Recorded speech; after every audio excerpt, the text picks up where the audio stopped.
On today's episode of the Habitz Podcast, we've got Lea Turner, who'll be talking to us about good habits when it comes to growing your LinkedIn audience.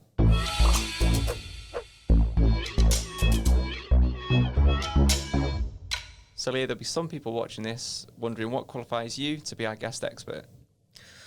Well, about 12 months ago, I started on LinkedIn with just 400 connections and looking for some more business. And I'm now sat here 12 months later with 55,000 followers. No growth hacks, no pods, all just from engaging and posting regularly and posting good content. And now you're helping other people achieve the same thing. Now I help other people grow their LinkedIn audience and increase their leads for their business. What are some of the bad habits you see when it comes to people posting content on LinkedIn or using LinkedIn? The worst ones that I see are people who post sporadically. If you post just once every couple of weeks, you're not gonna see a return on it. So what consistency there is the key to growing your audience? You don't have to be posting every single day, but you do have to be posting a few times a week. And you have to be present on the platform every day if you possibly can. Long absences just don't work. And what are some of the other things that people get wrong? Posting exclusively about business is boring. People don't want to know exclusively about your business. They want to know about you. It's much easier to engage with people if they're actually a personality behind the text as well. So bad habits there, we've got not posting consistently. Yeah. But when you do post, you're consistently posting about the same topic, which obviously won't appeal to a wider audience. Is there anything else that some people get wrong?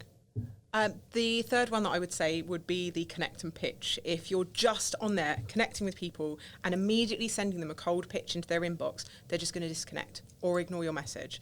It's not the way to sell things anymore. You're worse than a door-to-door salesman. Worse than that, I see some people putting their pitch in their actual connection request now. Have you ever got that? I love that because I just click ignore. Right. Because it just gives me a way out immediately and I don't bother replying to them. Yeah, that's one of the worst things I see a lot of people do at the moment. It's just like, here's my pitch. Especially when the connection request pitch has got nothing to do with you. I got one recently which was, hi Mike, I'd like to connect with you because I'm connecting with local breweries. Yeah, I get them from like real estate agents in America asking if they can help me with my real estate needs. Like, I haven't even bought a house in the UK yet. I don't want one in America. They are some of the bad habits that you see a lot of people doing when it comes to LinkedIn. What are your sort of tangible takeaway tips that anyone watching this might be able to implement themselves to improve their experience on LinkedIn? I would say one of the best things you can do is to be getting involved in conversations. You need to be commenting and getting actually onto the posts of the people you want to interact with. If you just sit there on your throne expecting everybody to come to you and comment on your content, but you're not giving anything back, people are going to get bored of you and they're not going to want to engage with you. So would you do that specifically in the sort of conversations and with connections that your prospects would be talking on? Yeah, absolutely. As well as people that genuinely entertain you and excite you and make you want to be on LinkedIn, because it's not all about business. There are other opportunities as well. But you have to get involved in the conversations. You're networking. LinkedIn is a networking site. It's not about just standing in the corner of the room and expecting people to come to you. You need to go out there and go to them. So that's actually the second one, which is stalking your ideal clients. I would say find 10 really good examples of your absolute ideal clients. Find out where they're hanging out. What are they commenting on? Who are they connected to? What are they engaging in? What are they interested in? And start actually actively going in and getting involved on their posts and commenting on their comments and seeing what they're doing, because birds of a feather flock together.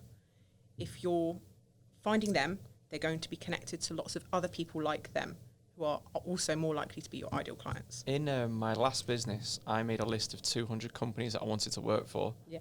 And then I would use LinkedIn to search for a specific job role in those companies. And that's how I targeted who to work with. And as a platform, it worked really, really well for us. So what would you say is the best way to target those people? Would you specifically search a job role or? I do specifically searching for companies you know you'd love to work with and then finding the people that work in the job roles you need to target.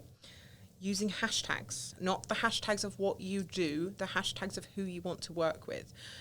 And finding where they hang out. So I say to people, for example, if your ideal client is an accountant, think outside the box. Where will you find accountants?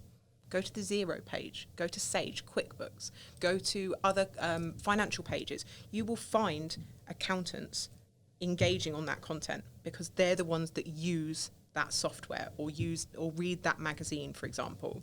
And you can get yourself amongst in your headline, your name and your headline are going to be seen then amongst all the people that you want to work with. That's a really clever way of targeting, say if it was accountant. So you'd go on the Xero page or any content that's produced by Who's Xero. following a Xero page if you're not an accountant?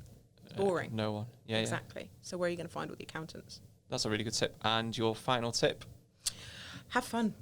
I think that's my biggest one, and I really try and help my coaching students to feel that they're allowed to have fun on LinkedIn. But the more you're on LinkedIn, the better it is for your business. You're being more visible, you're getting more engagement, you're meeting new people, you're having more opportunities. So if you're having fun when you're on there, you will spend more time there. So make it fun. Have banter in the comments, post things that aren't just business related and are a bit of fun, a bit more personality. Let us know who you are. And for me, that has been the biggest seller. That's been the key to my growth, is that people know when they get involved in the comment sections or see a post of mine, it's going to give them a good feeling in one way or another. It's always about feeling good and having fun. So would you say then your experience on LinkedIn is 100% down to how you treat the platform, how you are on the platform? Because I know some people that say LinkedIn's horrendous, people spend too much time on there. Do you think it can be either of those two things? It can be a really crap platform, it can be an amazing platform, because I think it was the best platform for my business. I think it's like anything. If you use it and with a fun intention, it will be fun. Anything can be fun if you go into it with that mindset. I hate supermarket shopping, but if I take my son, we have fun doing it. Yeah. It's about the mindset that you go into it with. If you hate it, people aren't going to want to connect with you and be around you because they can feel that you're not enjoying yourself. So for anyone that's tuning in to watch this and they're struggling with LinkedIn, how would they be able to find you? On LinkedIn, probably, Spot the Rainbow. Or they can go to my website, which is stereo-type.co.uk, and they can look at all the different services I offer there and my new book. And that's about what?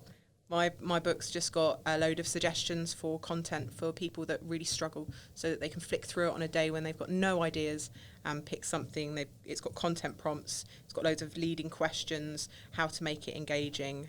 It's just to help people get thinking about what makes good content. So thanks to Lea for joining us in the Habitz Podcast studio, sharing with us some of her good habits when it comes to growing your audience on LinkedIn. If you've got any tips you'd like to share, let us know in the usual places, and join us next time for some more Habitz Podcast.